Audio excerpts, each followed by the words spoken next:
Well, back over here at Lumber Dogs to return all this trash I bought from them. And we'll see how it goes when I go in there to return it. And just wanted to get a measurement reference because I'm going to go buy the same material from somewhere else. And I wanted to document how thick these are. So these, if I hook right in the bottom of them, that bundle is just about 2 inches thick. And this stuff is like a brick. These things don't flex at all. So let's see how this return goes. Supposedly they stock a 20% restocking fee. I could understand that if I changed my mind or didn't need them. They're trash. I needed them. I didn't change my mind. I only changed my mind because they were trash. I don't see why I should have to pay a restocking fee. So, wish me luck. Let's see how this goes. Alright, so I was putting my video together and realized that I didn't do a check-in after I left the Lumber Dogs place. So, they did take the stuff back. I did have to pay the $20% restocking fee. And the reason why is down the bottom here. It is your responsibility to inspect all materials prior to leaving the lumber yard. Lumber Dogs will not accept any returns, refunds, or replacements once material has left the premises. All sales are final. That's on the receipt. So it says it nowhere in the office. I checked today. Nothing on the walls. Nothing on the front of the building. Nothing on the website or anything like that. So, like, by the time you get handed a receipt, you're done. Like, here's your receipt. You're walking out the door. Like, I wouldn't think to look for that. But anyway, they did try and refuse the returns initially when I called them. And then once I leveraged them a little bit and explained to him the situation, the guy did say that they'd take him back with a 20% restocking fee. I had told myself that for the peace of mind and knowing the house was fixed right, built right, I would be more comfortable throwing that $1,500 away than to install a subpar product on the house. So I already mentally said I'd throw them away if I had to, because I really wasn't comfortable trying to resell them. So this is better than expected. So as soon as I pulled out the receipt to go inside, I saw that, and I was like, I'm not going to push them about the 20% at that point, because if I started pushing them and they wanted to just stick to this, they wouldn't have taken them back at all. So I just went back in, please and thank you, and got my return of $1,331 where I paid $1,500. So somehow his math came out where it wasn't 20%, I don't think. No, it wasn't 20%. It was under $200. It was like $150. Okay, whatever. So that's better than I expected. So awesome. Anyway, figured I'd check in with this while I put the video together. Back to the chaos. So over here at Beacon Supply, they were bought out by QXO. So that's if you search this place, it would be QXO. Forget what town I'm in right now. It might come to me. But anyway, as you saw in the last video, I measured the thickness of the shingles. They were 2 inches on the other ones. They're these ones.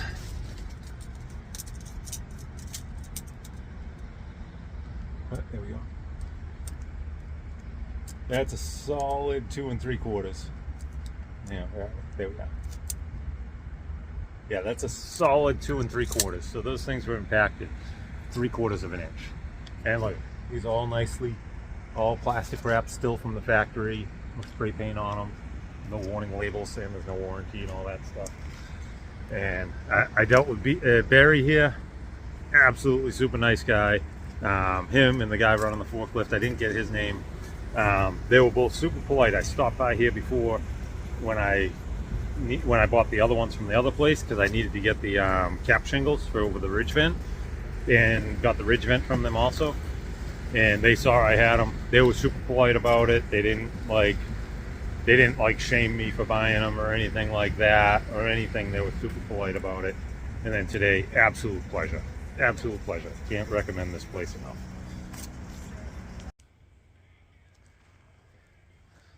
So, since I cut the deadline off on the roof, one of the things I wanted to do was like one last yard cleanup before like snow came and stuff like that, and things got locked in.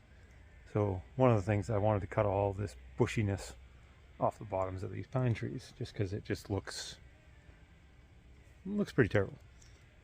So I was looking at that, and I got some crazy trees. Like, check some of these out.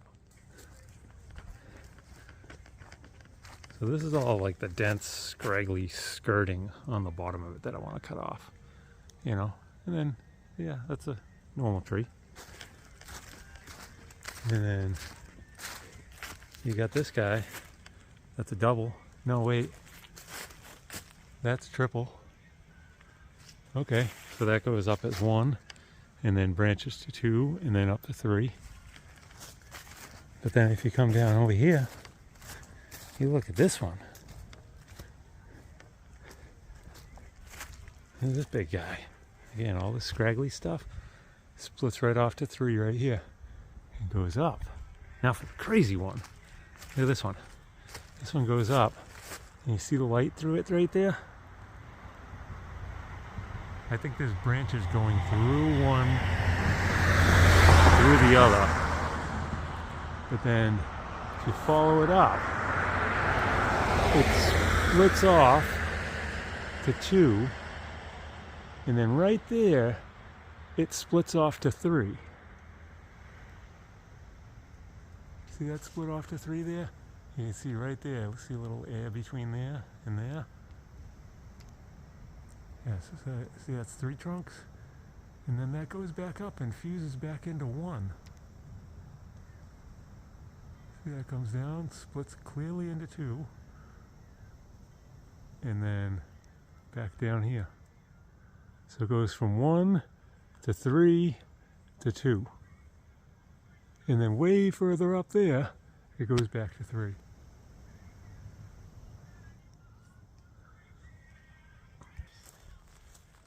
It's pretty crazy. I don't think I've seen one go like split, fuse back together to 1, totally to 1, and then split again. I've seen them with the branches growing through between them, but never like that. Yeah, just a bunch of normal split ones over here that just go to 2 or 3. Weird. But yeah, so I might do some cleanup out here. I'm going to start with just some cleanup of the extra lumber laying around and stuff like that right now, and the chaos from some of the work I've been doing. And then let's see where we land.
Well, that feels a lot better.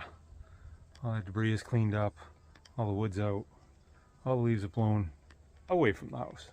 They're not dealt with. They're out there in all the branches and all that stuff that I still have to deal with from the trees that are down. But at least the trampling area here is done, and I'm not driving them into the stones. And all cleaned up in the front here, so that's all satisfying. Some of the breezeway cleaned up. That was a massive den of leaves over there. There was all steel over here from inside the house, radiators and all kinds of stuff like that. And I have another pile going over there, so I just shuffled them all to that pile, so they're all in one. Some huge rocks over here. I got those dragged over and put into the rock pile. All the trash cans sorted. Most of the bad ones cut up and in the dumpster. A bunch more leaves blown out of the way. Those extra panels. I was holding on to these in case if I needed any, like the normal size siding boards for small pieces. So I figured just put them in the corner. I'm just about done with the exterior, so I shouldn't cover them up before I might need a piece. But if not, they're already in the dumpster ready to go. And then still had some excess over there that we'd put on tops because the last dumpster was full. Got those in, and then got all the stuff around here that was growing around here, and all the leaves and all that stuff. And in here was just a bunch of debris from the last of the stuff I was stripping out in the kitchen. I threw in there, and some came out of the wall right there, and got a bunch of this all blown out and cleared up because all the leaves are done falling, so it's good to get them, most of them gone before they're decaying into the rocks that I put down. And now I'll move into the inside and do a little cleanup on the inside, because that's literally looks like a bomb went off in there, because all the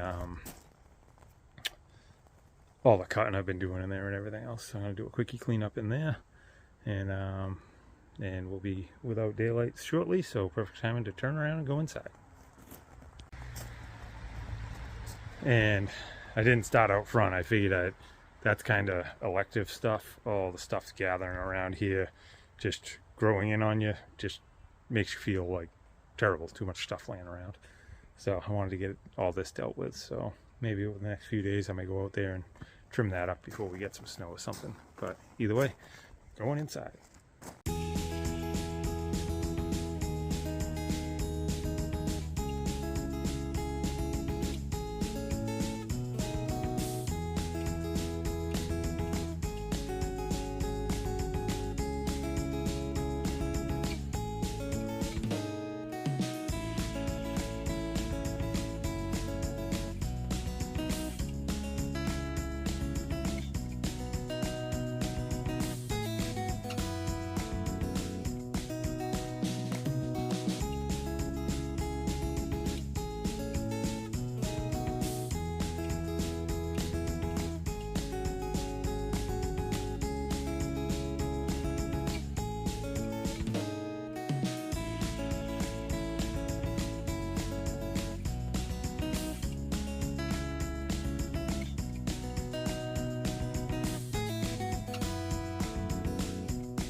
Now that feels better, doesn't it? This was a disaster in here. There's just sawdust everywhere, scraps everywhere, pieces of walls from me cutting open the or ripping open the gable vents areas, and debris falling in, and some wall work, debris falling in. There's just stuff everywhere. So I know I've mentioned it before, but it just seems quieter when things are cleaned up. And there was just massive amounts of scraps on the ground over there, and probably at least a 5-gallon bucket of sawdust on the ground just in this area over here. So this is way better. Doesn't that feel better? Now you can walk around, not tripping over things. And look at all the, I know I called them triangles last time, but 22.5 degree wedges that I have if I want to make little Christmas trees or something silly. But yeah, that feels a lot better. Everything's off the bench, so I can start using the weight bench again. And yeah, and we got 4 chairs. One's awkward, but we got 4 people that can hang out. And yeah, so I just got a couple of pieces I'm gonna throw out in the morning and empty that bucket and stuff like that. But it's already raining, so I'm gonna wrap it up and I'm gonna figure out dinner. But if I don't talk to you guys tomorrow, I hope you all have a wonderful Thanksgiving and see friends or family, whoever's the most important to you. And I hope you all get some sort of great food. Because it's all about the family and friends. But then the byproduct, that's the good food. We all look forward to that. And Mom, Aubrey, Rory, Lexi, and Zane, I'm sorry I'm not making it to South Carolina this year, as you can probably guess already. But I will give you a call. So anyway, I will check in tomorrow. I'll probably do a little work tomorrow and then go do the Thanksgiving thing. But anyway, you guys have a great Thanksgiving, great night. Thanks for taking the time to stop by. Sorry today wasn't a lot of progress, but cleanup is much needed. The whole property feels better. The whole house feels better inside and outside. It just feels calmer and more inspiring. And then maybe tomorrow or Friday, maybe I'll do a little out near the street. Thanks again. You guys are great.